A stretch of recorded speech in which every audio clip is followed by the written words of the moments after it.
troubles. The Red Bullies, Chattanooga, shoe-shine boy. That sign-on was a genuine preview of the stellar broadcasting we would come to expect from WHYP for the next 20 years.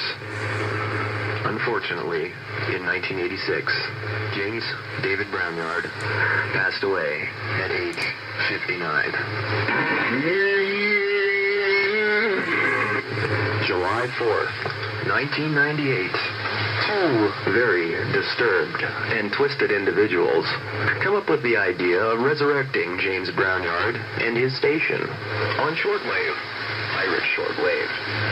This was the birth of WHYP, the James Brownyard Memorial Station. Now, we'd like you to join us tonight as we look back on James Brownyard's life around the holidays. What was it like to be a member of the Brownyard family around Christmas? So now sit back, folks, relax, and enjoy the Brownyard Family Christmas.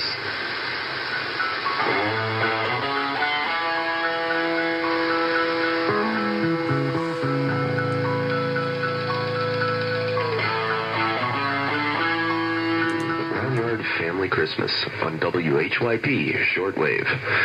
During the song, I stepped outside for a moment, and I swore I saw the abominable snowman.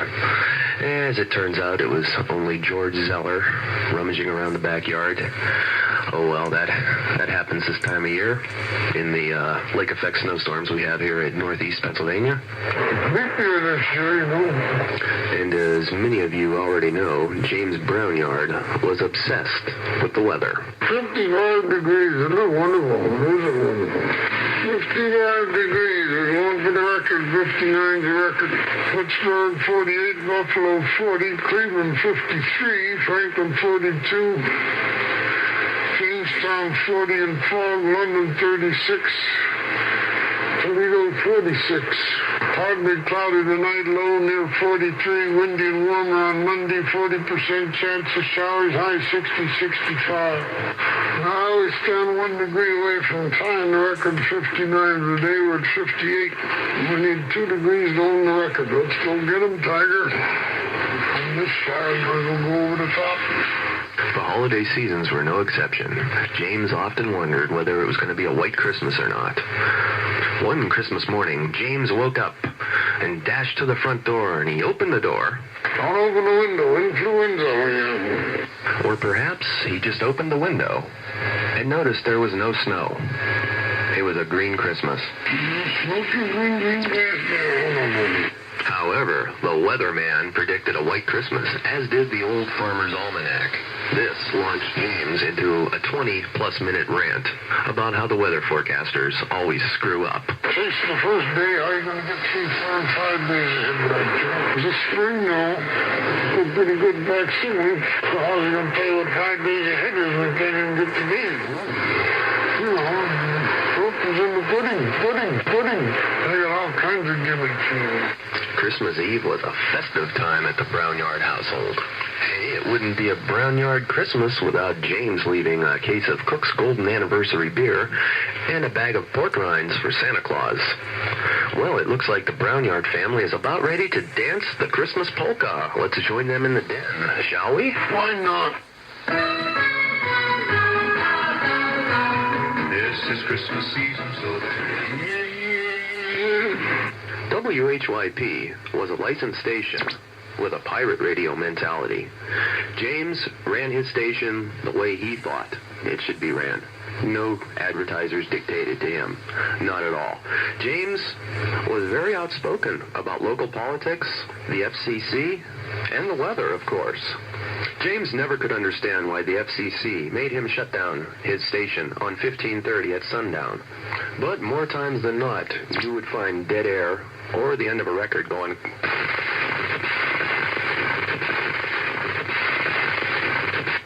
or something to that effect. James was known in the summertime to put on a good old country and western record, and he would go out and mow the lawn. If that record finished up before James was done mowing the lawn, he didn't care. He mowed the lawn, then he came back in. James was also known to hit the bottle rather heavily on the air. And tonight, Christmas Eve is no exception. James has been drinking eggnog pretty tough tonight. And after that Christmas polka, James is pretty whooped. So he went to the control board and decided he was going to play a few Christmas songs. But unfortunately, after the record ran out, James fell asleep. He had planned on going to midnight mass. Oh well, maybe next year. So now we have for you one of James's favorite Christmas tunes, right here on the Brownyard Family Christmas.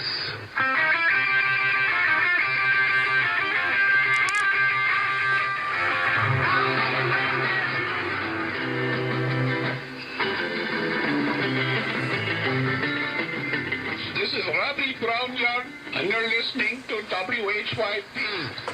I hope that Santa Claus brought you that sock puppet that you asked for when you wrote your QSL reception report to the North Pole. I also hope that Santa Claus brought you a real QSL, not an email QSL. I'm Robbie Brownyard. Let's go get them, tiger. Yay. One more, chumps. We had fun with that one, didn't we? I suppose right now everybody is getting ready for their Christmas dinner. We're going to be having tandoori Yule log here at the Brownyard residence.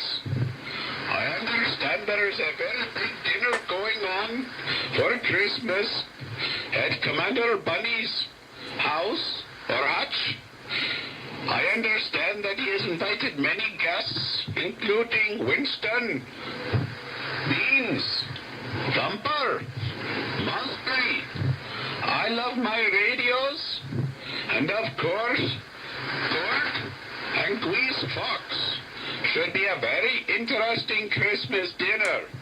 Yay. Let's go get them, tiger. Since day one, Cousin Robbie Brownyard from India has been part of WHYP and a major part of the Brownyard family Christmases. For his Robbie, who always gives his awesome rendition of "'Twas the Night Before Christmas." 'Twas the night before Christmas, when all through the hutch not a creature was stirring, not even a bunny. The sock puppets were hung by the chimney with care, in hopes that Pat Murphy soon would be there. The bowling league were nestled all snug in their beds, while visions of QSLs danced in their heads. Cracker in his polo shirt, Cosmic in a cap, had just settled down for a long winter's nap. Went out on the lawn, there arose such a clatter. I sprang from my shack to see what was the matter. Away to the window. Don't open the window, influenza. I flew like a flash. Door opened the shutters and threw up the sash. The moon on the breast of the new-fallen snow gave the luster of midday to objects below. When what to my wondering eyes should appear but a miniature sleigh and 8 tiny rodents, with a little old driver so lively and quick, I knew in a moment it must be Commander Bunny. What serpent and monkeys his rapids they came, and he whistled and shouted and called them by name. Now Bouncer, now Mosby, now Thumper and Beans, on Winston, on Bill O, on Jerry and Patrick, to the top of the porch, to the top of the wall. Now dash away all, as dry leaves that before the wind hurricane fly, when they meet with an obstacle mount to the sky. So up to the housetop the coursers they flew, with a sleigh full of toys on Commander Bunny too. And then in a twinkling I heard on the roof the prancing and pawing of each little paw. And I drew my hand and was turning around. Down the chimney Jerry Graves came with a bound. He was dressed all in fur from his head to his foot, and his clothes were all tarnished with ashes and soot. A bundle of QSLs he had flung on his back, and he looked like a peddler just opening his pack. How many more verses are in this goddamn poem?